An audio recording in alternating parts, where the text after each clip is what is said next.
Hi everybody, Tammy Burns, Integrated Body Coach, and thank you for joining me again for day 5 of week 3. And we're talking about fitness this week, and we just talked about cardio yesterday. So today we have a repeat question. Did you know, which you should know now because we just said it yesterday, but a good program is built on a combination of resistance training and cardiovascular training. So we addressed cardio yesterday. Today we're going to talk about resistance training. And when we say that, we're talking about any workout or exercise that causes your muscles and your body that puts resistance on your muscles. So when you're trying to lose weight, meaning change your body composition, lose some fat, then it's ideal for you to build your program and combine both of these types of exercise. So again, we're going to use a business metaphor, okay? And this is why this is so important. Let's say you own a business and you only have so many resources to go around. So let's say you sell widgets in Portland and also in Spokane. So you divide your team evenly and you send half your team up to work in the Portland office and the other half to the Spokane office. But then it turns out that the Portland office is just blowing up and the team you have there is not sufficient to meet the demand while very little is happening in Spokane. Therefore, you take your resources from Spokane and reinforce your operations in Portland, and that way you can maximize and take advantage of where all the action is and maximize your profits. Okay, it's the same is true in your body. So when your body is busy building muscle, then that becomes the department that demands more resources. And there's not as many to contribute to the fat development department, okay? In fact, your body's going to begin to take resources from the fat department in order to reinforce the muscle development wing. And so pretty soon you need to hire more workers, that is, eat more food, in order to support the muscle building department because the demand is so high. And that's where we want to go. So resistance training is that work that is going to build our muscle stores and our muscle department. Rest is the other critical element to work into your program. Do not try to work out and build a fitness program without getting adequate rest. The recovery process is just as important as the working process, because in the working process, you're breaking down your muscle tissue, and the rest process gives it time to build itself back up stronger. So your program should allow at least one full day of rest per week where you're doing no resistance or cardio. You're just giving your body a complete day off.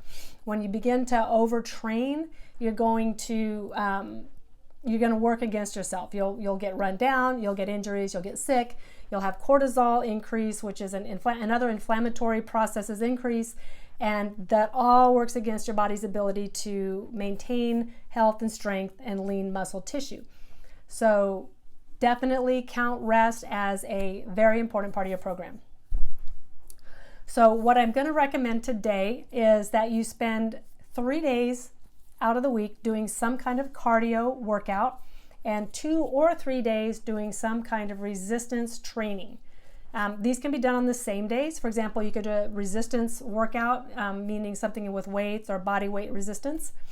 And then follow that with a good cardio workout. That's actually a really powerful way to exercise, and just do that 2 or 3 days a week and take the other days off.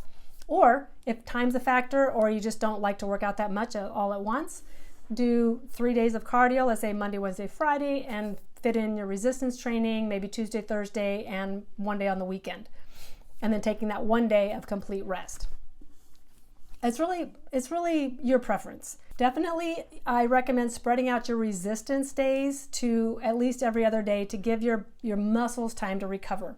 Later, after you've built a good, strong base of muscular tone and fitness, then you can do some workouts back to back and focus and target different muscle groups to where you're not working necessarily the same muscles every day, but you can be working out every day. But in the beginning, I would just keep those at least every other day and give yourself 1 day in between those resistance training sessions. Okay, so our strategy section for today. I am going to put in the notes below 2 different workout schedules. So you're going to choose one and allow at least 20 minutes each day each workout day for a warm-up that includes rolling, foam rolling that we talked about, and stretching. You want to get your muscles ready before you go out and pound on them, and they will thank you for it later. Then we'll do at least 30 minutes of each workout, either resistance or cardio. And my recommendation, again, for best results if possible, if you choose Schedule B, it would be to do the resistance and then follow up with the cardio. When choosing Schedule A, which is every other day, then it's always a good idea to begin and end with 2 to 5 minutes of some higher heart rate activity, like a brisk walk or a jog or some time on an elliptical machine, bicycle, or stepper. Some other thoughts and kind of strategic tips we're just going to hit on here before we're done is you can do some moderate to light cardio every day if you choose to increase your energy output to that level and if you have the time. So every day you can do some cardio. You don't have to kill it, but it's always good to get out and take a brisk walk after dinner, for example, or after lunch or early in the morning. That's not going to hurt anybody. You can do that every day. 30 to 60 minutes of moderate cardio with some more intense intervals for a fairly fit person is really good. Listen to your body. So back off if you're feeling lethargic or if you're experiencing sore muscles that don't recover in 2 to 3 days, or definitely if you have any sharp pain or any intense pain that's not just sore muscle pain, stop what you're doing and get that checked out. If it doesn't resolve itself in a few days, go see a physical therapist or somebody like that. Also, adjust your eating to accommodate increased energy output so that your body has what it needs to avoid overtraining. If we work out really hard and we don't feed ourselves, then we can really begin to get run down. And again, too wide of a deficit will result in increased cravings and the likelihood of your inner elephant marching you off to the food jungle or simply causing you to quit altogether. So you don't want that excessive caloric deficit. We need some, so don't go crazy on eating, but it's okay to up your food, have an extra protein bar or maybe a yogurt or some fruit as you increase your calorie expenditure and your workouts. And listen to your body, because you're going to know by how you feel if you're eating properly. Again, always have at least one day a week where you completely rest. And rest days should include movement. They're not just, sit in front of the TV all day, but walking, moderate activity, stuff like that. For best results, you're going to recover better on a moving rest day. So resting doesn't mean just stay in bed. It just means don't push yourself. Okay, so check out the schedules below. They're very simple. One is just working out every day, resistance, cardio, resistance, cardio, resistance, cardio, rest. And the other one is resistance and cardio, rest, resistance, cardio, rest, resistance, cardio, rest.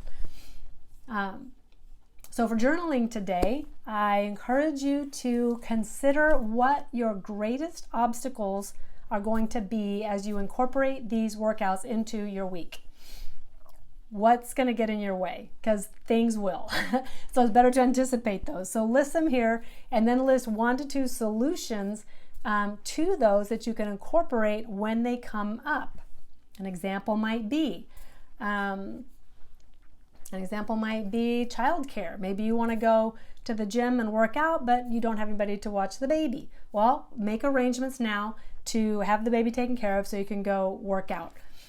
Or take the baby with you and find a way to work out with the baby. Okay, but anticipate those obstacles that may come up. Maybe you're going to go running, but it might rain tomorrow. Okay, well, what can you do instead of running if it's going to rain? Well, maybe you can go online and find a cardio workout and do it online inside and still get the cardio thing, but just not go running.